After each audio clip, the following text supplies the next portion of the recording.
আজও ব্যাংকটাউন এলাকায় পুলিশের তল্লাশিকালে আরও এক ছিনতাইকারীকে বার্মিজ সুইচ গিয়ার চাকুসহ গ্রেফতার করেছে সাভার মডেল থানা পুলিশ। আজ শুক্রবার দুপুর ১:৩০টায় রাজধানী পরিবহনের একটি বাসে তল্লাশি করে বার্মিজ চাকুসহ ইমাম হাসান নামে এক ছিনতাইকারীকে গ্রেফতার করা হয়।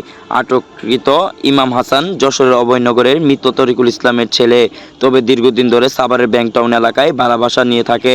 ছিনতাইকারী ইমাম হাসানের গ্রেফতারের বিষয়টি জানিয়েছেন ঢাকা জেলা পুলিশের চৌকস police officer Savar circle Mohammad Shahinur Kabir. চাকু কই থেকে কিনছিলা? চাকু আমার একটা আমি ওই যে মতিঝিল আছে না, এই যে মতিঝিলের এই পাশে যে বিক্রি করে হ্যাঁ, ওইখান থেকে চাকু কিনছিলা? ওইখানে কিনেছিলাম আমি অনেকবার। চাকু আছে কয়টা তোমার কাছে? আমার কাছে কিছু নেই স্যার। আমি এইটা কিনছিলাম, আমাকে অনেকবার মারধর করছে, আমার ফ্রেন্ড সার্কেলরা ছিনতাইকারী অ্যাটাক করছে অনেকবার।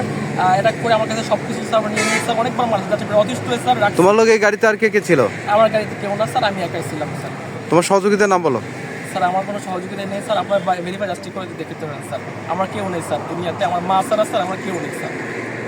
আচ্ছা, এই রাজধানী পরিবহনের হেল্পার কই? দেখো।